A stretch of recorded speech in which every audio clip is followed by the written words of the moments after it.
Hi guys and welcome back. In case you didn't get a chance to check out my book, I welcome you to do that. This here is my book and I will share the links in the description. But finish this video before you go.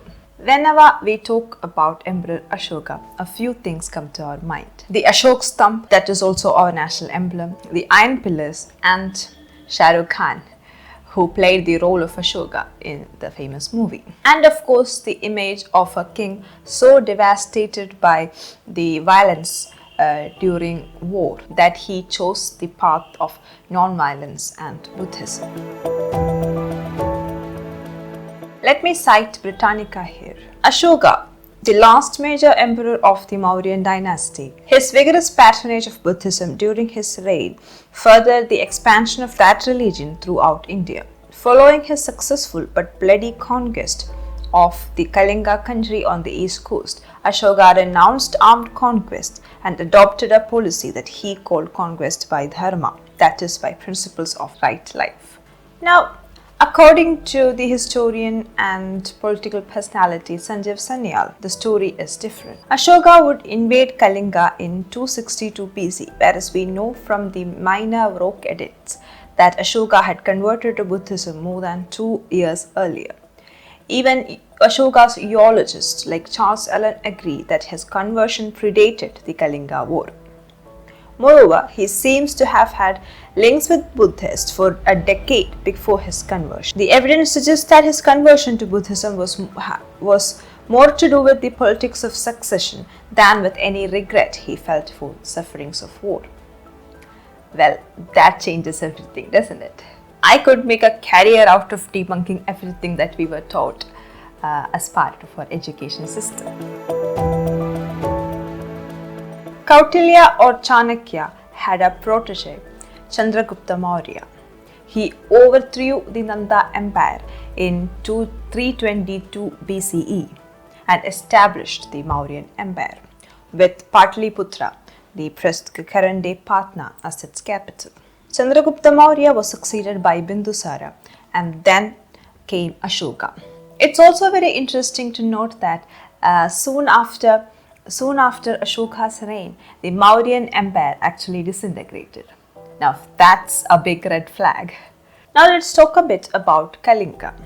Kalinga was a prosperous and beautiful region which was under the control of Nanda Empire. It also has a major seaport that connected the eastern region to the ocean. The exact political structure of Kalinga is actually unknown to us at the time of Ashoka's invasion, because the Mauryans have already captured the Nanda Empire. But it is claimed that Kalinga was a region where Brahmins and a tribal community coexisted quite peacefully. But for some reason, King Ashoka decided to annex Kalinga after the capture of Magadha. And this invasion would cost the lives of 250,000 people. Now the question is, did King Ashoka repent after Kalinga War? And did he start a non-violent life and rule in his kingdom after the Kalinga War?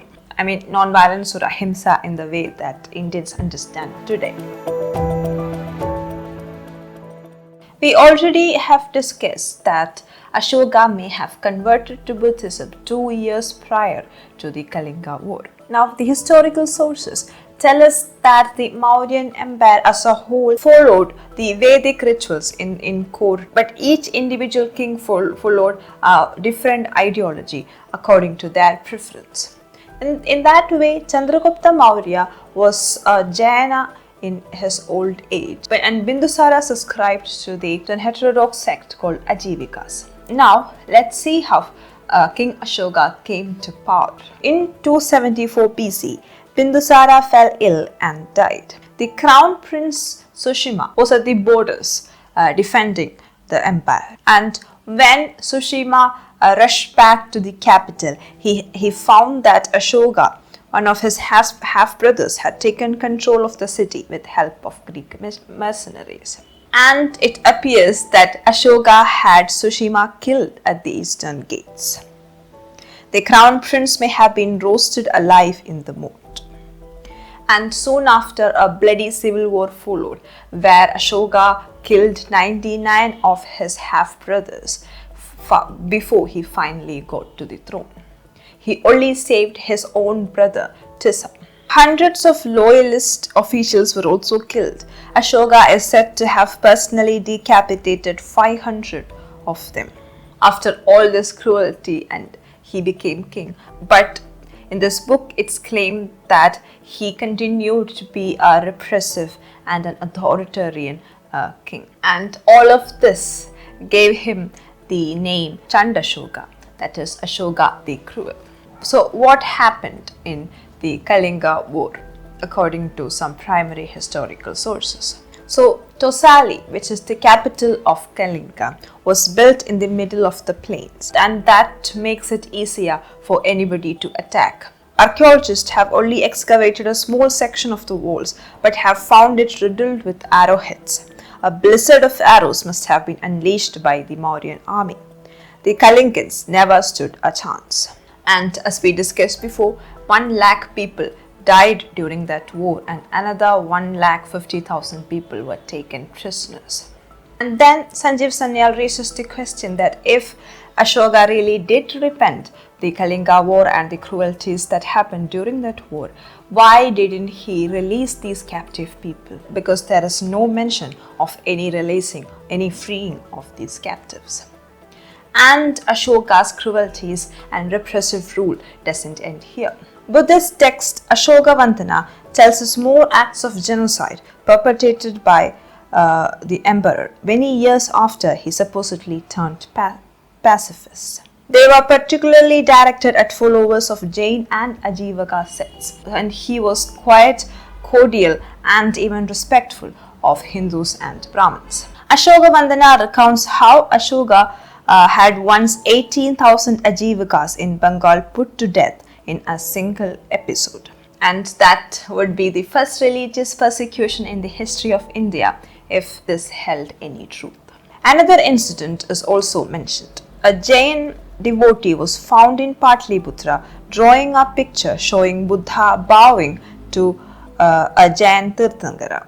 Ashoka ordered him and his family to be locked inside their home and the building to be set alight.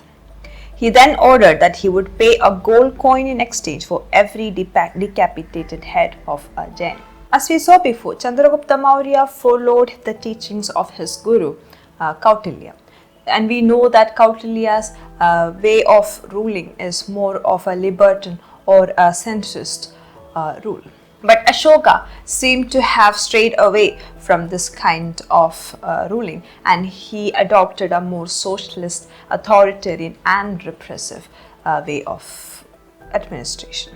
Ashoka repeatedly says that he considers his subjects as his children, and then explicitly states that his officials are like nannies who looks after them. Here we are talking about men being seen as children by a king. He goes on to announce all kinds of restrictions on what people can eat or do on certain days. On the 3 Chaturmasis, fish are protected and not to be sold. On the 8th day of every fortnight and other auspicious days, bulls are not to be castrated. A special cadre of officials called the Dharma Mahamantras, that is, religious police, were given the task of enforcing these laws. So there were so many restrictions in how people did their businesses, how people lived their lives. All in all, it seems to have resulted in the ruin or the downfall of the Mauryan Empire itself. The overextended Ashokan state caused Mauryan Empire to disintegrate from rebellion and fiscal distress while the emperor was still alive.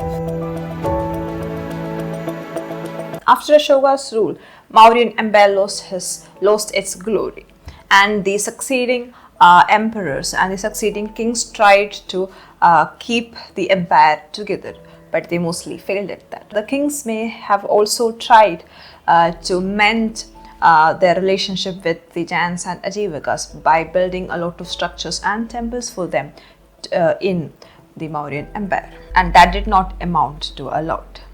And then In 193 BC, Kharavela became the king of Kalinga. Kharavela, once he has amassed all the power and became a very powerful leader, he comes to know that Mauryan Empire is in ruins. He successfully invades the Mauryan Empire and he makes it part of Kalinga. He tells us proudly that he brought back the Jaina idols that had been taken away to Patliputra at the time of Nanda kings, and he made the Mauryan king at the time to bow before him.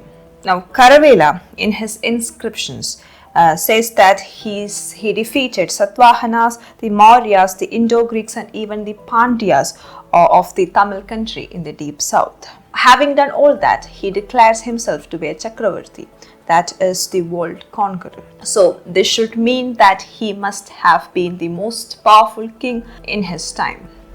But we really don't hear a lot about Chakravarti Kharavela or his heroic tales. Rather, we heard about a cooked up story, supposedly a cooked up story, about King Ashoka and his dharmic ways, which seems more to be religious persecution and forced conversion into Buddhism than anything else. So now that begs the question, why do we glorify Ashoka in spite of having any primary historical evidence? Well, Sanjeev Sanyal is of the view Nehru and the academic historians of the time wanted to promote socialist economic and political policy, and to back that up, they created a very strong and positive image of King Ashoka, because as we know, India is not suited for a socialist way of political or economic strategy, and it never develops in a socialist rule of law. So in order to push the socialist way, the entire unfavorable evidences against Ashoka was swept under the carpet, and lies were basically told about him and his dharmic ways. Now, it's my view that there is also a religious angle to it, because Hinduism was always seen as a divisive and superstitious religion, while Buddhism was extolled to be dharmic and peace-loving and meditative and so on. It is also seen from the fact that the left is suddenly very apprehensive of the right-wing historians are now digging up new evidences about the reality of King Ashoka and the downfall of Mauryan Empire. I mean, this is just what I think about it. I could be wrong. Please let me know in the comments what you felt about all of this. Once again, please go to the links in the description and check out my new book. It's a novel. I'm also very excited to announce that there is a giveaway contest happening in Instagram for my new book. So if you're interested, please head over to Instagram and do the following steps, and you might get a free book. I hope you liked this video. If you did, don't forget to hit the like button. Please subscribe to this channel for more content like this. Share this video with others and follow me on my Instagram and Facebook pages. The links are given in the description. Thank you and have a great time.